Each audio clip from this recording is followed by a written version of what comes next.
I would like to start with fellas, the game that I think was the surprise game of the opening nightlife.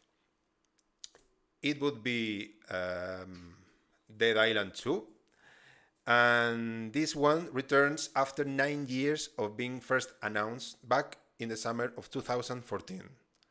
I don't know. You haven't played the first one, right? Yeah, Mm, I play some time. I didn't. No, I Yeah, didn't know you have played it, Fabio. yeah, because the first trailer of the Island was amazing. I like it too much, That's cool. that dynamic about zombie and the vacation, and do you see the pool and the hotel, and everything Mhm. was amazing trailer. But But when I play, I don't like it too much. do you remember the trailer? Yeah, I remember the trailer. It is. I mean, it's interesting that you remember it because it is true that the first trailer. Well, it wasn't the first trailer announced. It was like the first official trailer announcement because it was like announced like 3 or 4 years before, and that trailer that is like an event that is happening backwards, and it's like you see like a girl that has fallen from a window, so you see like she's like elevating from there, and that she Mhm. comes back. So it's interesting that you remember because it's like everybody was like, whoa, this is a great game, and it's like, hey, it's just a cinematic stuff, it's not the real game. Please relax. But yes, and you said that you played it, but you didn't like it a lot, right? It was Yeah, because yeah, it wasn't like the trailer. yeah. It was. Yeah. So yeah, 9 years have passed since the first game, or it was like 2011 when the first game was launched, and this one is like 2023, 12 years since the first installment. But the reality is that it was first announced back in the summer of 2020 or 2014. 9 years, okay, from 2014 until now. 9 years that represent easily how a game can go through development hell, but comes back apparently as the publisher Deep Silver wanted the game to be. Do you know what development hell is? Are Uh, you aware of this term? nope, not No, me. tell me about it. Well, the development hell. Well, I thought you knew about it. Haha, in your The, face. Haha. well, development hell is like when a project, like a movie, a TV show, or a game. I would say that game is the most important one since it's the one that needs a longer development in order to have it ready.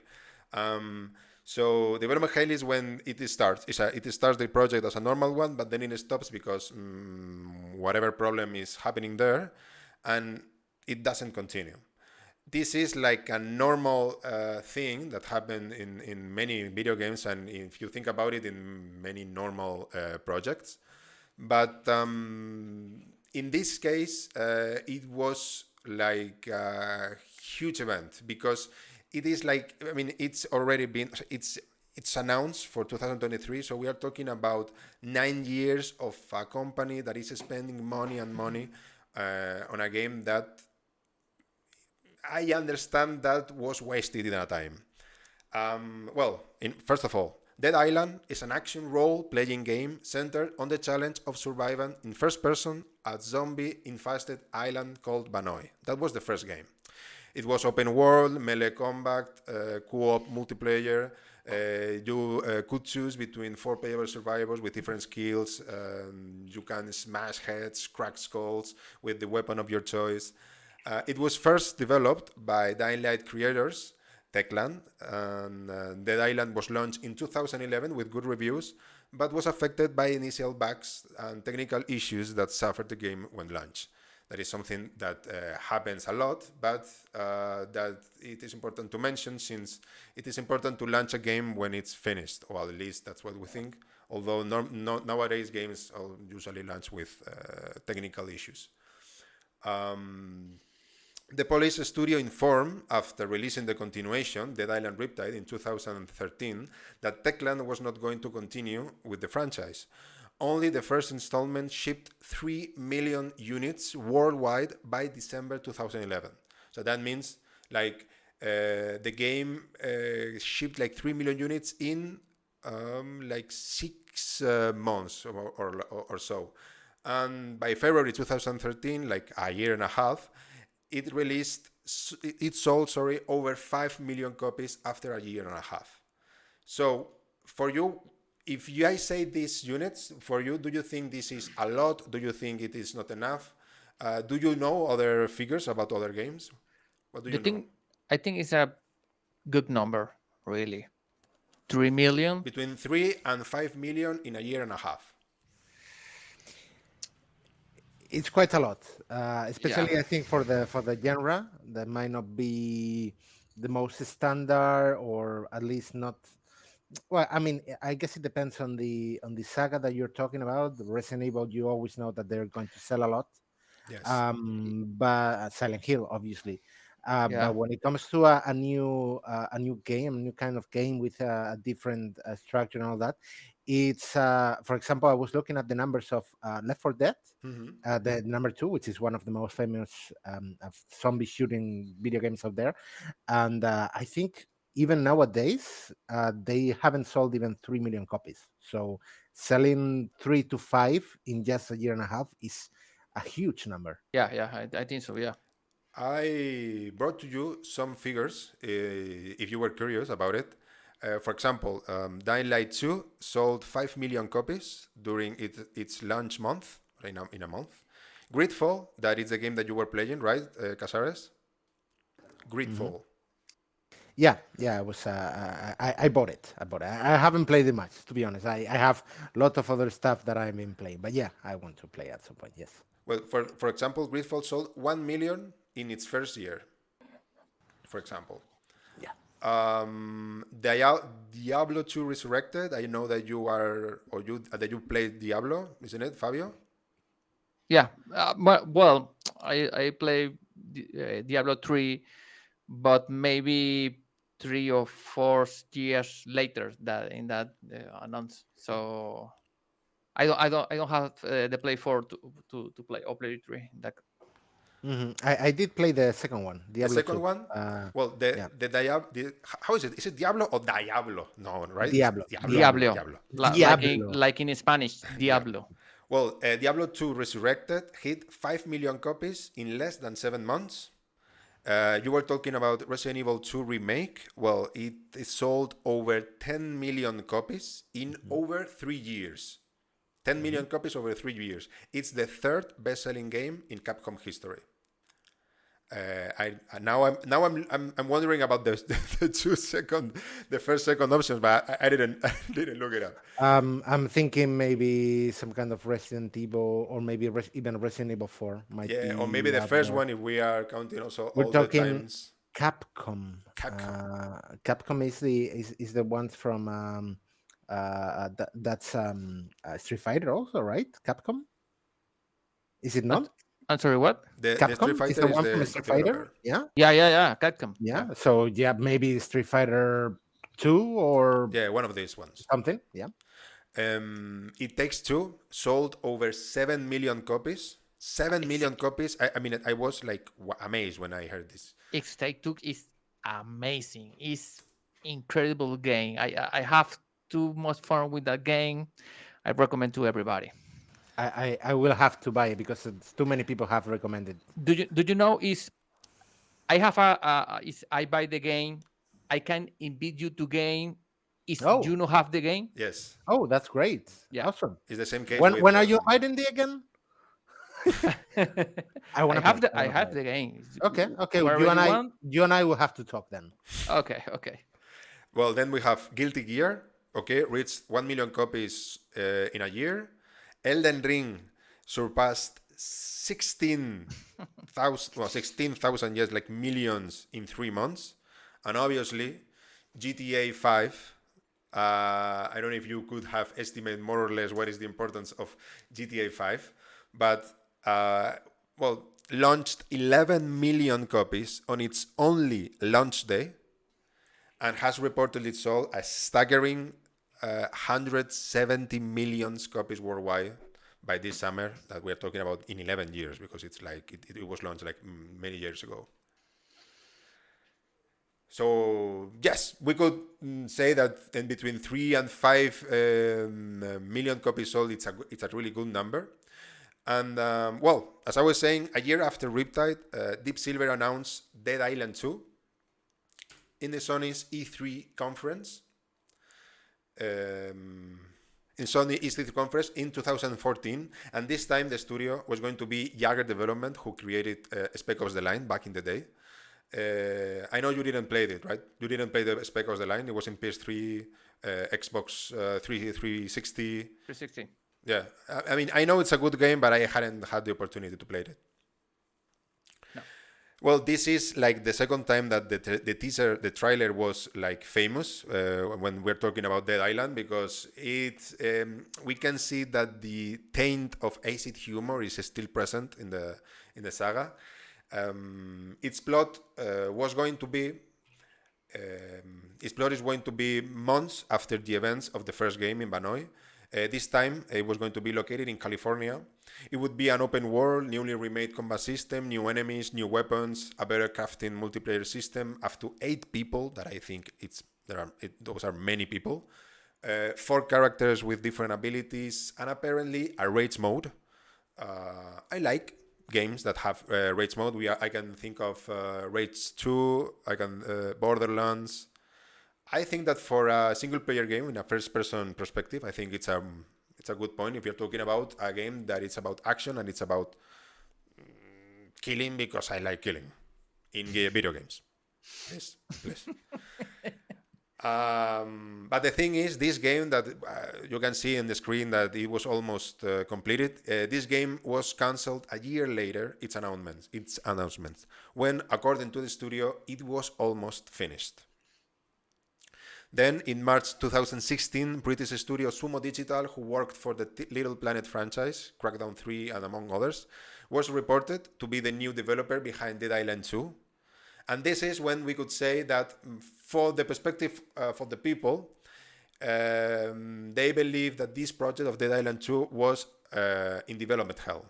Because this was the time when the project looked as if it was stopped, and it was any coming back about it. Many people didn't understand why it was cancelled from Jagger Development. I mean, it costed them a lot. Many people had to, since they had no job anymore, they had to look for another one. I mean, many people left the company, others were like relocated inside the company.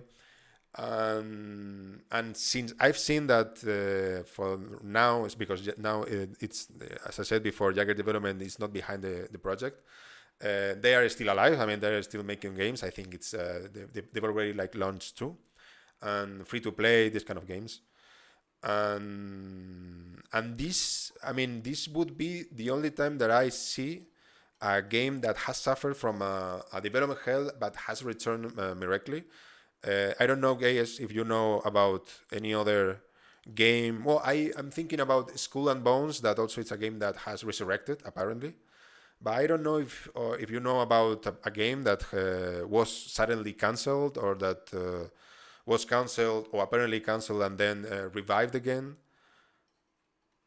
No. Normally they go just after some development hell, as you said. They don't try to get back to the IP. That there's one famous case which is like in that case I think it didn't even go to development, which is the myth of Half-Life 3. But yeah, I think that will never. Well, maybe at some point, who knows? But yeah, no, I've never heard of. There's gotta be some out there, but I've never heard of them. Yeah, no, me neither. This is not my thing, really. I don't in too much about this developer, the company, and what happened here, what happened here. This is not my thing. Well, apparently, as I said, there were no news. I mean, the only thing we know was that the Sumo Digital was behind it, but it was just a report that exited the company. But the thing is that many years went by with silence. I mean, until a financial report in 2019 from the one like the company of the company broke the news, and is that the Sumo Digital was no longer behind the project. Apparently, the Dead Island 2 development was given to their internal studio, Dambusters, known for Home from the Revolution. And the last news we had was with the announcement now in the Gamescom 2022. According to game director David Stanton, the game has been remade from scratch, keeping the zombies and the Los Angeles location. 6 characters and cooperative online up to 3 are available. I believe that 3 is a more reasonable number. And the characters that are playable are infected with the zombie virus, being immune to it, giving it, as I said, this zombie rage mode that they would have, and that they would, as you can see in the trailer, that you can like kill as you want as your pleasure. We'll have a skill tree in the shape of tarot cards. That this reminds me of I don't know. I mean, I was thinking maybe about it like a Skyrim, like the skill tree, but it would be easier to change, because since it's like cards, you can change. I understand quickly between different them and use it in together, right? Then the fun is in combining these unique abilities of your character with the abilities that you choose from the cards, and that will be added to the abilities that your weapon has. There are like few firearms, so it's all going to be close combat. And an interesting feature for me is the procedural Gore system that will make enemies distort and change in apparently very original and creative ways. This time it is not an open world game. From what I understand, we will be playing through a limited number of large districts, limited to the Los Angeles area. And what else? This is have a multiplayer or no? No, I mean, it will have the cooperative that I understand that. I don't know if you will. It is not one against each other. I understand that it would be like completing the main quest and the side quest with someone, like in Borderlands. I mean, I always all the time thinking about Borderlands when I think about these kind of games. But I understand that this is not like It Takes Two. Both players will have to have the game to play, and it will be, I understand, in online, because It Takes Two, it can be played in the local. And I don't know, guys. I know that it is not like the kind of game that you would buy and play. But I understand. What is the most similar game that you have played in first person? Resident Evil. And it's not first person perspective. 7, yeah. Well, 7 and 8. That is true. Yeah, 7 and 8. Sure. Let me think. I guess for me, very different, but at least the cooperative part is there. It would be Left 4 Dead 2. Obviously, it has nothing to do with the game that you're showing us, but I guess it's the most similar. Yes, it is the most similar one. Yes, yes, because Dead Island is more like the enjoyment of just being killing and with no seriousness there, with no reflection, only to have fun. Mm-hmm. Does it kind of remind you that aspect, the idea of Doom as well? Like, yes, it is. I play Doom. I play Doom. The first installment or the second one, then the Eternal or the 2016. Basically, the same, right? I mean, they're very similar. No, yes. No, I was asking Fabio. Did you play the first one or the Doom Eternal? Both. Yes, I mean it's a kind of difficult to me to play that kind of video game. Yeah, I don't know. Doom is really hard. I don't know. The music is great, but I have to back time to play it sometime. Yeah, for me, it's not the kind of first-person experience or shooter or whatever that I like, because personally, I like more of a stealthy kind of gameplay where I can, hide from my enemies and then stab them in the back and then go for the next one. And in Doom, it's like, yeah, no, fuck that. Just go fight them. You're the Doom Slayer. And so for me, like 15 minutes playing that game is like losing a couple of years of my life. Like, from stress. It's a bit too hard. I played too a Zombie R, I guess is the name. It's a shooter with a sniper, cooperative game. It's a really fun game. Which one? Never heard of. Zombie R, I think is the Zombie name. Let me R. see. Yeah. Some maybe it's like the virtual reality, like Zombie VR. No. The Just the army. VR. The army. Ah, Yeah, okay. I see. I remember. I didn't know it was like. It was like. What did you say? It was multiplayer or cooperative? Cooperative, yeah. Oh, I didn't know. I didn't know about it. Yeah, I mean, I heard the name, but I didn't know it was multiplayer. Yeah. And to finish with this, with Dead Island 2, the game will be available the 2nd of February for PS4, PS5, Xbox Series, Xbox One, PC, only for Epic Games Store and Stadia. Good luck, guy who got Stadia. And then, as well as the 3 digital editions, including the gold one for 90 euros, there are 2 physical editions with DLCs and the Halley edition, that is the one that grabs my attention. It is like this. You can see maybe the image. It has the Steelbook, the Season Expansion Pass, the Venice Beach Travel Map, 6 Slayer Tarot cards, 2 pin badges, 1 patch, 1 bonus weapons pack, 2 additional DLC packs, and the Memories of Banoi pack. That is many packs, many DLCs. But the good thing is that if you are going to buy it the first day, and if you're going to spend that money, please at least have some things with it. some extra stuff, yeah.